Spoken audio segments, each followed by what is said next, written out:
Olá, muito bem-vindo mais uma vez ao canal da SIG, Segunda Igreja Nova Jerusalém. Que a paz de Jesus esteja aí com você na sua casa. Eu quero começar lendo dois textos da Palavra do Senhor. Um está em Neemias 1, capítulo 1, do versículo 1 ao 11, para a gente poder fazer alguns comentários e chegar aí ao ponto que a gente quer transmitir para vocês hoje. Estas são as memórias de Neemias, filho de Racalias, no mês de Quisleu, no 20º ano do reinado do rei Artaxerxes. Eu estava na fortaleza de Susã. Hanani, um dos meus irmãos, veio me visitar com alguns homens que haviam chegado de Judá. Perguntei-lhes a respeito dos judeus que haviam regressado do cativeiro e da situação em Jerusalém. Eles responderam: as coisas não vão bem para os que regressaram da província de Judá.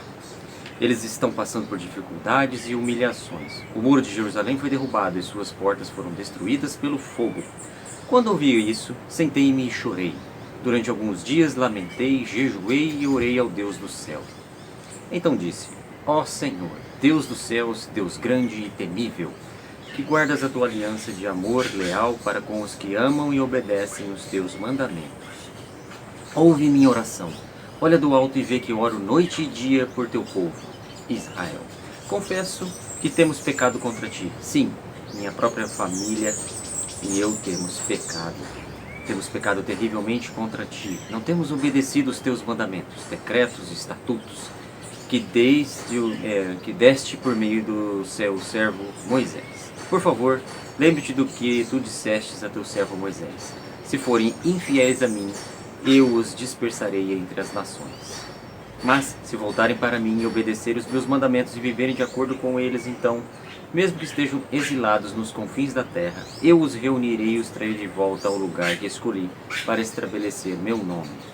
O povo que tu resgataste com tão grande poder e com tua forte mão é teu servo. Ó Senhor, por favor, ouve a oração deste teu servo. Ouve as orações de teus servos que se agradam em honrar o teu nome. Peço que me concedas êxito hoje e que o rei me seja favorável. Neste tempo, eu era copeiro do rei. O outro texto que eu quero apresentar, que mostra um tipo de oração, um tipo de pedido feito pelos servos de Deus, está em 2 Reis 19, do 10 ao 11. E diz assim: esta é a mensagem para Ezequias, rei de Judá.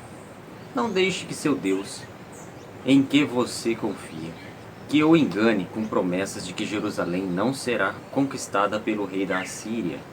Você sabe muito bem que os reis da Síria fizeram por onde passaram. Destruíram completamente todos os que atravessaram seu caminho. Quem é você para escapar? Acaso os deuses de outras nações como Gozã, Harã, Rezef e o povo do Éden, que estão em Telassar, se livraram? Meus antecessores destruíram todos eles. O que aconteceu ao rei de Ramate e ao rei de Arpade? O que aconteceu aos reis de Sefarvaim, de Ravena e de Ivan?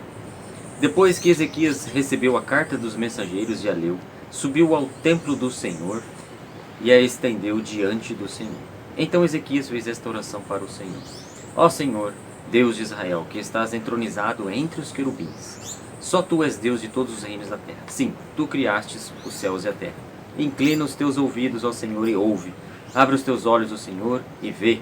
Ouve as palavras com as quais Senaqueribe desafia o Deus vivo. É verdade, Senhor, que os reis da Síria destruíram todas as nações. Lançaram os deuses dessas nações no fogo e os queimaram. É claro que os assírios conseguiram destruí-los.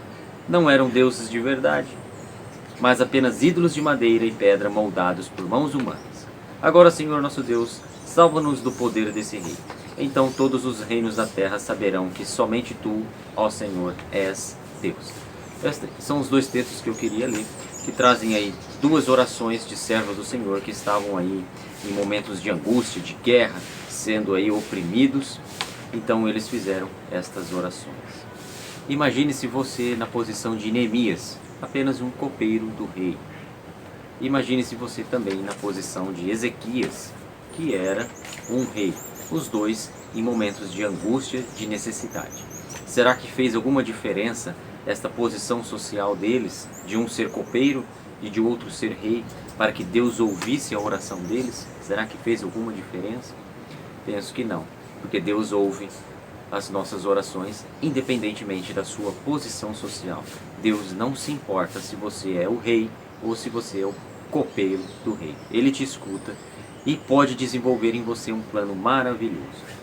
E hoje, o que eu quero transmitir para vocês são princípios de como usar a palavra do Senhor para orar, para apresentar as nossas orações diante de Deus, assim como esses dois textos que eu li fazem menção a isso. Os oradores sempre se lembravam de textos da palavra do Senhor para apresentar diante de Deus as suas petições. E eu gostaria que você até dê um pause no vídeo e leia o capítulo 9 de Neemias, porque senão o nosso vídeo vai ficar muito longo. Então você leia aí o capítulo 9 de Neemias. Bom, resumidamente, este texto fala de um período em que o povo de Israel se reuniu para jejuar e se humilhar e se arrepender de seus pecados perante o Senhor. O texto diz que durante certo período o povo adorou a Deus, adorou ao Senhor, e depois os levitas pediram para o povo louvar ao Senhor. E em seguida esses levitas fizeram uma oração. A Bíblia então contém muitas orações. Algumas dessas orações são famosas e repetidas religiosamente, sendo que outras, não menos importantes, não são tão conhecidas assim. Eu, querendo falar sobre oração, não vou te dar aí uma lista de palavras prontas para você repetir, porque isso seria insano e não é a vontade de Deus, e fugiria totalmente dessa vontade do Senhor, porque Ele quer conversar com você, Ele quer ter um diálogo com você, Ele quer que você passe para Ele os seus sentimentos, as suas sensações, o que você está sentindo neste momento de oração, que você transmita isso a Ele, para que Ele ouça direto da sua boca. Ele quer ter um diálogo com você. Como eu disse, a Bíblia tem muitas orações, e algumas delas orações de Jesus, e Ele mesmo, explicitamente uma vez, ensinou os discípulos a orar. Uma oração muito conhecida. Porém, a ideia daquela oração era que eles entendessem o que significava orar, o que significava apresentar uma petição ao Senhor, e que eles usassem aquela oração do Pai Nosso como um modelo para fazer as suas próprias orações. Não era para se tornar algo repetitivo, frio, que as pessoas fazem religiosamente. Era para entender como se achegar diante de Deus e se relacionar com Ele. Lembrando aí dos textos que a gente leu, de Neemias, o texto de Ezequias, e se você talvez tenha lido aí o capítulo 9 de Neemias, como estava o coração desses homens? Você pode ver que eles estavam abatidos, contritos, estavam amargurados, com medo.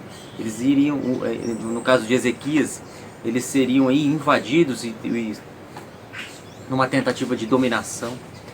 Mas mesmo assim, diante de todas essas circunstâncias, deste mesmo modo, eles se achegaram diante de Deus. Eles se apresentaram às circunstâncias e usaram as promessas do Senhor para trazer a petição diante de Deus. Eles usaram os grandes feitos do Senhor, para que, como se estivessem lembrando a Deus das coisas que Deus já fez, para que pudesse também fazer ali, naquele momento de angústia, que eles estavam apresentando aquela oração ao Senhor. De alguma forma eles estavam orando a Bíblia. E orar a palavra do Senhor é trazer à luz princípios ordenados e descritos na própria Bíblia, que são preceitos do Senhor. E para que você possa fazer isso, inclua em suas orações, não as palavras prontas, repetir os versículos meramente, mas veja o seu desejo de viver daquela maneira. Um exemplo. É porque você quer ter um coração puro como Davi, que você ora o Salmo 51, tão conhecido e repetido, talvez você tenha até decorado o Salmo 51, que diz assim: cria em mim, ó Deus, um puro coração, e renova em mim um espírito inabalável, um espírito firme. Então é porque você quer ter um coração dessa forma, que você ora o Salmo 51. É porque você quer ter a sabedoria, como Salomão teve, que você ora 2 Crônicas 1:10, que diz assim: dá-me a sabedoria e o conhecimento, para que eu os lidere bem, pois quem é capaz de governar este teu grande povo? Sempre com um propósito. Você ora a Deus porque você quer alguma coisa relacionada à palavra do Senhor. E exemplificando aqui, para tomar prático na nossa vida, será que você conhece tão bem a palavra do Senhor? para poder orar, se você leu Neemias 9, será que você conhece tão bem a Bíblia como aquele orador que recita a palavra do Senhor, meio que lembrando a Deus do que Deus já fez, dos princípios, das promessas, falando: Senhor, não se esqueça, o Senhor tem promessas para a minha vida. Então você ora, trazendo esses princípios, trazendo à luz a palavra do Senhor, para que você coloque isso diante de Deus. E Jesus mesmo disse em alguns textos: vocês não recebem porque pedem mal. Você pode procurar isso nos evangelhos. Pedis e não recebeis, porque pedis mal. Então veja, quando nós pedimos de acordo com a palavra do Senhor, trazendo os princípios da palavra do Senhor, pedimos coisas que estão no coração de Deus, Ele vai nos atender. Jesus também dizia assim: se vós permanecerdes na minha palavra, verdadeiramente sereis meus discípulos, e conhecereis a verdade, e a verdade vos libertará. Isso está lá em João 8, 31 a 32. E você é um discípulo?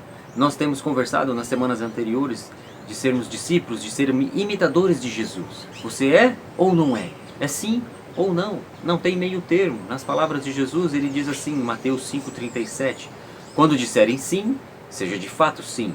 Quando disserem não, seja de fato não. Qualquer coisa além disso vem do maligno. E para ser um verdadeiro discípulo do Mestre, um imitador do Mestre, você tem que permanecer na palavra, assim como eu li agora há pouco. Mas quem é ou o que é essa palavra? A palavra é o próprio Verbo de Deus que se fez carne. É o próprio Jesus, é o próprio Cristo que se fez carne. Jesus Cristo de Nazaré é a palavra de Deus. Então, se você conhece a palavra de Deus, se você conhece Jesus, você pode orar por meio dele, permanecer nele.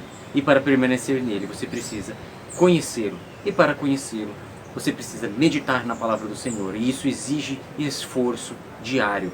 Muitos milênios antes, Josué, o discípulo de Moisés, já dizia: esforçai-vos, pois, muito para guardardes e para fazerdes tudo quanto está escrito na lei de Moisés, para que dele não vos aparteis, para que você não se aparte da lei do Senhor, nem para a direita, nem para a esquerda. Josué 23, 6.